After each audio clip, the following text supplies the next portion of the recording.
हम हमेशा बात करते थे कि हम पाकिस्तान के लिए टू फ्रंट खोलेंगे, टू फ्रंट तो आपके लिए खुल गए। जो पढ़े लिखे ब्यूरोक्रेट हैं, जो सेंटर की पार्टीज़ हैं, जो लेफ्ट पार्टीज़ हैं, उनके अंदर से आवाज़ आने लग गई है कि अगर आपने इंडिया को बचाना है तो आपको मोदी से जान छुड़ानी है। रेजोल्यूशन आती है जिसमें इनकी अपीयरेंस ज़रूरी है, उसमें ये होते नहीं है क्योंकि ये सवालों का जवाब नहीं दे सकते क्योंकि कोई जवाब है नहीं। एक्सट्रीम राइट पार्टी की जो सबसे ख़तरनाक चीज़ है कि वो जो आम जनता है या पॉपुलेशन है उसको ब्रेन वॉश कर रही है।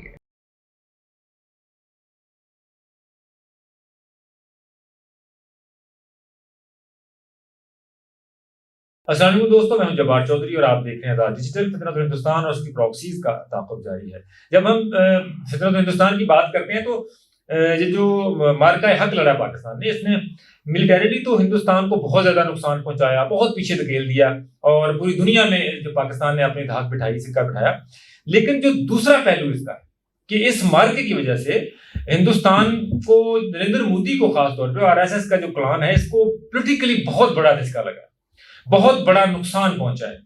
आज के पॉडकास्ट में हम इसी जो जिक्र करेंगे कि किस तरह जो पॉलिटिकल सर्वाइवर है, वहां पर जो पॉलिटिकल सर्वाइव है वो नहीं कर पा रहे नरेंद्र मोदी, और पूरी हिंदुस्तान की जनता और उनकी जो अपोजिशन पार्टीज हैं वो चाहती हैं कि नरेंद्र मोदी जो है वो आके लोकसभा में आके जवाब दे, इस ऑपरेशन सिंदूर पे ब्रीफिंग दे। लेकिन नरेंद्र मोदी उस ब्रीफिंग से बचने के लिए कभी किसी मुल्क जा रहे हैं, कभी किसी मुल्क जा रहे हैं, हिंदुस्तान में टिक नहीं पा रहे। इन्हीं मौजूदात पर गुफ्तगू के लिए मेरे साथ सीनियर तजियाकार कर्नल रिटायर आबिद लतीफ साहब मौजूद हैं। तो कर्नल साहब, ये जो वैसे तो जाहिर है नरेंद्र मोदी साहब ने 11 साल में कोई 160वां दौरा अभी इनका जो किया, अभी माली पहुंचे हैं, तो ये इसलिए अब ज्यादा तेजी आ गई है कि घर में अब जवाब देना मुश्किल हुआ हुआ। जी बिल्कुल, आप सही कह रहे हैं कि ये अब जो घर में तो क्योंकि एक जो घर में इस वक्त पॉलिटिकल आप कह लीजिए जो इंटरनल पॉलिटिकल सिचुएशन है उसमें तो एक हिजान बरपा है। और मोदी साहब ने तो क्योंकि वो एक अपने आप को पिछले एक अरसे से कुछ ऐसा लीडर डिपिक्ट करने की कोशिश कर रहे थे, विश्वगुरु। जी विश्वगुरु जो कि विश्वगुरु अ लीडर फॉर सेंचुरी उनका तो था कि फॉर लाइफ लीडर हैं। और वो क्योंकि उनका ख्याल था कि जो पॉलिटिकल थॉट उनकी है यही इंडिया का सर्वाइवल है, यही इंडिया का प्रोग्रेस है। और ये जो विकसित भारत है, जो उनका कॉन्सेप्ट है कि 2047 में Bharat will be a self reliant, independent and developed country, तो वो सिर्फ और सिर्फ नरेंद्र मोदी ही कर सकते हैं। तो उसको जो इंटरनल पॉलिटिक्स है उसमें एक बड़ा झटका लगा। देखिए, भारत में अगर आप देखें तो सबको पता है कि जो बीजेपी है ये फार राइट की पॉलिटिकल पार्टी है, बहुत ही ज्यादा राइट है। हाँ जी। और जो केजरीवाल की पार्टी है आम आदमी, वो सेंटर राइट, हल्का सा सेंटर राइट की पार्टी है। फिर जो कांग्रेस है वो सेंटर की पार्टी है। फिर इस तरफ जो बहुजन समाज पार्टी, इस तरह की पार्टीज, सेंटर लेफ्ट ही सारी, और वो केरला की तरफ चले जाते हैं, बिल्कुल लेफ्ट जी। तो अगर आप इस कैनवस को देखें तो ये मेन पॉलिटिकल पार्टी, और फिर जो जैसे आपने जिक्र किया जो साउथ की पार्टीज हैं उनके वो थोड़ी सी नेशनलिस्ट और लेफ्टिस्ट पार्टीज हैं जी। इस तरह जो कम्युनिस्ट पार्टी है वो बिल्कुल ही लेफ्टिस्ट पार्टी। तो इस सिनेरियो में अगर आप देखें तो इस पूरे पैनोरामा में जो एक पार्टी है जो एक्सट्रीम राइट है, एक पार्टी है जो सेंटर की है कांग्रेस। अब एक्सट्रीम राइट और इन दोनों की आपस में टसल है। जो सेंट्रल पार्टी है वो इसकी जगह लेना चाहती है, जो एक्सट्रीम राइट है वो जगह देने को तैयार नहीं है। और वो क्या कर रही है, एक्सट्रीम राइट पार्टी की जो सबसे खतरनाक चीज़ है कि वो जो आम जनता है या पॉपुलेशन है उसको ब्रेन वॉश कर रही है और उसको बहुत तेजी से एक जो फेसिस्ट और एक सुप्रा नेशनलिस्ट कॉन्सेप्ट है उसके अंदर एम्बाइब कर रही है, उसको अपना मैनिफेस्टो बना रही है और उसको लिंक कर रही है मोदी के सर्वाइवल के साथ भी और इंडिया के प्रोग्रेस के साथ। तो मुझे बिल्कुल आपने दुरुस्त कहा, थॉट प्रोसेस और जो रास्ता था वो यही था जो बिल्कुल आपने कहा जी। ये मेरी परसेप्शन है, जो आप इसको करेक्ट कीजिएगा जी। मुझे लगता है कि आप जो है वो कह लें कि अपना कह लें मछली पत्थर चाट चुकी है और अब वापस जो है ना वापसी शुरू हो गई इसकी। ये कामयाब नहीं हुआ। वैसे अब जो हिंदुस्तान की जनता है वो अब वो जो है ना वो रिवर्स हो रही। क्या ये फिलॉसफी नाकाम हुई? देखें, कोई भी पॉलिटिकल फिलॉसफी जो है ना जी वो आपके सोशल स्ट्रक्चर पे प्ले करती है। ये जो पॉलिटिकल फिलॉसफी है फॉर राइट की, ये प्ले कर ही नहीं सकती थी। उसकी रीजन कि वो सोसाइटी जो कि शूदर, ब्राह्मण और उसमें डिवाइडेड है, ऑलरेडी क्लास सिस्टम है जिसके अंदर। फिर वो सोसाइटी जो एथनिकली डिवाइडेड है, जिसमें बहुत सारी रिलीजियस सेगमेंट्स भी मौजूद हैं। फिर वो सोसाइटी जो बहुत सारी रेस के अंदर डिवाइडेड है, द्रविडियन रेस है, साउथ में डिफरेंट रेस हैं, सेंट्रल में डिफरेंट रेस हैं, नॉर्थ की डिफरेंट रेसेस हैं। सो ऐसी सोसाइटी तो सिर्फ सर्वाइव कर सकती है जब उसके अंदर इंटरनल एसिमिलेशन हो और डाइवर्सिटी का। इंडिया की स्ट्रेंथ एक्चुअली जो है वो उसकी डाइवर्सिटी है। जब एक पार्टी आके जो कि फार राइट की है, जब वो पॉलिटिकल कॉन्सेप्ट देखिए, हमेशा से जो इन कॉग्निजेंस ना हो आपकी एग्जिस्टिंग पॉपुलेशन के शेड्स के ऊपर, वो सर्वाइव नहीं कर सकता। तो वो तो उसके बिल्कुल मुख्तलिफ था। अब यही रीजन है कि वो जो फोर्सेज हैं सेंटर की और लेफ्ट की, अब वो ताकत पकड़ रही हैं, क्योंकि उनके साथ भी एक बहुत बड़ा सेगमेंट है जिसको सप्रेस किया हुआ था। अब वो टाइम है। और आप देखिएगा, दिस इज मेरा अपना एनालिसिस है कि जो नेक्स्ट इलेक्शन है इसमें बीजेपी आपको राउट होती हुई नजर। मुझे भी यही लग रहा है, क्योंकि मैंने इसलिए कहा था क्योंकि ये देखिए, जो 11 साल पहले जो प्लान बना था वो बना था कि हिंदुस्तान को हमने जो है सेक्युलर हैसियत खत्म करके, आरएसएस ने कहा था कि जनाब नरेंद्र मोदी को टास्क किया गया था कि आपने अपने कॉन्स्टिट्यूशन में चेंज करके इसको जो है वो हिंदू राष्ट्र बनाना है जी। तो उसमें तो नाकामी हुई है और अब लोगों में जिनकी रियलाइजेशन पैदा शुरू होनी है कि भाई ये वाला मामला नहीं होगा। तो ये भी तो एक वजह है ना कि अपना आरएसएस का जो प्लान है वो पूरी तरह फेल हुआ। इसमें भी देखें, क्लियर नहीं है ना, अगर आपने हिंदू राष्ट्र बनाना है तो क्या आपने हिंदू ब्राह्मण राष्ट्र बनाना है, जो आप नहीं बना सकते। हिंदू ब्राह्मण विद इन द हिंदू 5% है, तो बाकी तो सारे के सारे शूदर और वो डिफरेंट जो आप कह रहे हैं शेड्यूल्ड कास्ट है और दूसरी कास्ट है। तो आप even with in that Hindu diaspora भी नहीं बना सकते। अच्छा, ये जो ऑपरेशन सिंदूर में जो इनकी जो मांगों से सिंदूर उजड़े हैं, जो नाकामी हुई है, इसने कितना असर डाला है इसकी प्लान को फेल होने, नाकाम होने में? पॉलिटिकली बात कर रहा हूं। इसका जो इंटरनली इन पे सबसे वो है कि जी लोगों ने दोबारा ये सोचने पे मजबूर कर दिया है कि हमारी स्ट्रेंथ जो है वो हमारा डायस्पोरा है, हमारी स्ट्रेंथ जो है वो हमारी जो पॉलिटिकल वैरायटी है और जो पॉलिटिकल डिफरेंट शेड्स हैं वो हैं। अगर हमने प्रोग्रेस करनी है, हमने अगर इकोनॉमिक प्रोग्रेस करनी है, तो अब देखिए जो लेफ्ट की पार्टीज हैं वो सारी की सारी ये कह रही हैं कि हमें बहुत सारी आवाजें अंदर से भी उठी कि जी ये जो था, उन्होंने चले इसको ये तो नहीं कहा आउटराइटली कि ये फॉल्स फ्लैग ऑपरेशन था, लेकिन उन्होंने कहा ये एक ड्रामा जरूर था जो मोदी ने किया और ये पॉलिटिकल ड्रामा था।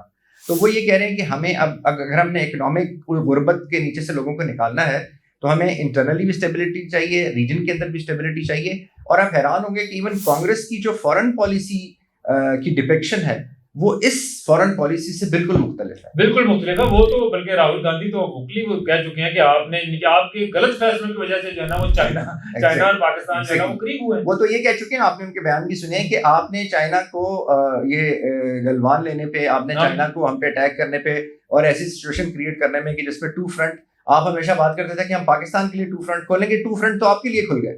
तो ये आपकी गलत पॉलिसीज हैं। आपने बिल्कुल दुरुस्त कहा कि उन्होंने बिल्कुल फॉल्स फ्लैग का नाम नहीं लिया, लेकिन इससे भी मेरा ख्याल है कि तकरीबन उनकी बात हुई कि अर्जुन खड़गे जो कांग्रेस के जो प्रेसिडेंट हैं, उन्होंने तो उसी दिन, अगले दिन, मुझे याद है 23 तारीख को स्टेटमेंट आ गई थी कि जब पूरी तरह इंटेलिजेंस मौजूद थी कि वहां पर जो है वो हमला हो सकता है, तो आपने उसका क्या किया, जिसका जवाब अब तक जो है ना अमित शाह के पास है, ना नरेंद्र मोदी के पास है, ना राजनाथ के पास। अब तो इंडिया के अंदर से जो इंटेलेक्चुअल हैं, जो पढ़े लिखे ब्यूरोक्रेट हैं, जो सेंटर की पार्टीज हैं, जो लेफ्ट पार्टीज हैं, उनके अंदर से आवाज आने लग गई है कि अगर आपने इंडिया को बचाना है तो आपको मोदी से जान छुड़ानी होगी, क्योंकि ये पॉलिसीज, ये पॉलिटिकल ओरिएंटेशन, ये पॉलिटिकल माइंडसेट इंडिया की कोहेजन के साथ नहीं चल सकता। अदरवाइज इंडिया जो है वो ऑटोमेटिकली अनहिंज हो जाएगा, ब्रेक हो जाएगा। ये आपने तो इंटेलेक्चुअल की बात की, लेकिन जो लेके आए थे नरेंद्र मोदी को, जो कठपुतली है, उन्होंने भी कह दिया कि 70 के हो गए, जैसा आपके नारा कीजिए।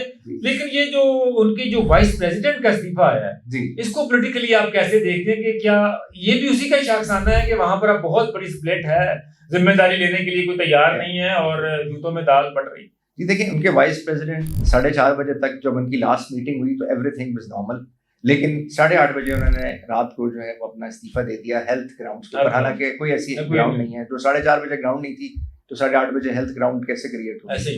वो बेसिकली वही जो डिवीजन है, जो इवन अब एक्चुअली जब आप एक्सट्रीम पे चले जाते हैं तो जो आपकी रिलीजियस पार्टी है यानी आरएसएस है, वो आपको एक्सट्रीम चीजें करने का कह रही है। जो आपकी दूसरी जो पॉलिटिकल फोर्सेस हैं वो आपको मॉडरेशन से और पॉलिटिकल ऑक्यूमेंट से मूव करने का कह रही हैं। तो जब अब उसका क्लैश आ रहा है, सो इसीलिए इवन चाहे प्रेसिडेंट है, चाहे वाइस प्रेसिडेंट है, चाहे विद इन द बीजेपी कोई सेन वॉइसेस हैं, वो सब के सब अब इन कन्फ्लिक्ट आ गए हैं। तो जो इंटरनल पॉलिटिकल कन्फ्लिक्ट है वो आप देखिएगा आने वाले दिनों में वो बहुत उभर के सामने आएगा और बहुत मुश्किल हो जाएगा इसको एक कोहेजन में रखना। करण साहब, ये रियलिटी से आप कुछ देर के लिए भाग सकते हैं, रियलिटी बहरहाल प्रवेल करती है, उसने प्रवेल करना है, और यही नरेंद्र मोदी है। आपको याद है कि ये 2000 में जब इसने गुजरात में जो कुछ करवाया, तो 2006 में जब इसका इंटरव्यू हुआ करण थापर के साथ, तो वो देखने वाला है कि किस तरह चला गया। तो मेरी ये कन्विक्शन है कि यही नरेंद्र मोदी ये ऑपरेशन सिंदूर की नाकामी का भी इतराफ करेंगे। तो आपको क्या लगता है कब तक करेंगे? जो मुझे लगता है जल्दी करेंगे, और वो तो पहले नरेंद्र मोदी साहब ने करण थापर से पानी का गिलास मांगा था, फिर चले गए। यहाँ तो पानी का गिलास हम तो क्या छोड़ के नहीं जा सकते, लेकिन यकीनन ये वो स्टेज आ रही है जी, और ये वो पॉलिटिकल स्टेज आ रही है। बहुत ज्यादा जो आप देख लीजिए, वो जो एक्चुअली जो काउ बेल्ट है, अभी तक ये काउ बेल्ट में तो इन्होंने लोगों पे जादू किया हुआ है, और जादू यही किया हुआ है कि हिंदू हैं हम पूरी दुनिया में, वही अपनी कहानी बनाई हुई है। और अब ये एक नई कहानी बना रहे हैं कि जैसे हम कहते हैं कि जूस के साथ हॉलोकॉस्ट हुआ, ये कहते हैं कि एक्चुअल हॉलोकॉस्ट तो हमारे साथ मुगलों ने हमारे जो है वो 50 लाख एक मुगल बादशाह ने मार दिए, 30 लाख एक मुगल।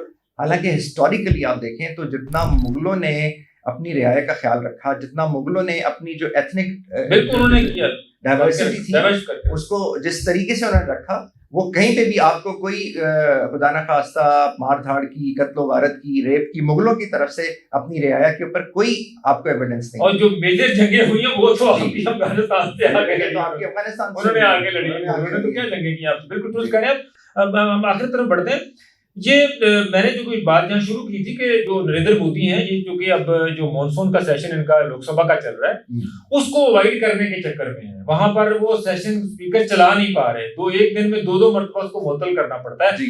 पूरी अपोजिशन की तरफ से इनके पार्टनर जैसे सवाल एक ही है, हमें बताया जाए कि ऑपरेशन सिंदूर में पाकिस्तान ने आपका कितना नुकसान किया। देखें, वो अटेंड इसलिए नहीं कर पा रहे, कोरम पूरा नहीं होता, he is not in attendance.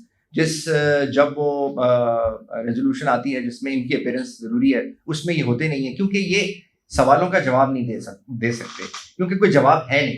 तो जब कोई जवाब नहीं है, सवालों का आप जवाब नहीं दे सकते, तो उसको अवॉइड कर रहे हैं, और इसको मजीद अवॉइड करेंगे।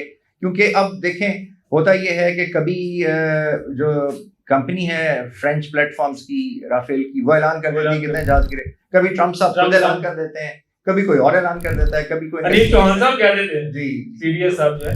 बहुत शुक्रिया गन साहब। गन साहब ने कहा कि इसलिए भाग रहे हैं कि जवाब है नहीं, जवाब हो ना हो जवाब देने पड़ते हैं, क्योंकि सवाल ऐसे हैं, सवाल इंसान का पीछा करते हैं। जो आप गलत फैसले करते हैं, सवाल उनका पीछा करते हैं। सवाल मौजूद है कि नरेंद्र मोदी को सामने आकर इंसानों की तरह इस बात का इतराफ करना चाहिए कि उनका ऑपरेशन सिंदूर जो है वो एक गलती थी, एक नाकाम ऑपरेशन था। जब तक वो ये नहीं करेंगे, उस वक्त तक सवाल उठते रहेंगे, सवाल उनका पीछा करते रहेंगे। वो कब तक ऐसे भागेंगे, ये फैसला उन्होंने करना है। हमें इजाजत दीजिए, अल्लाह के पास।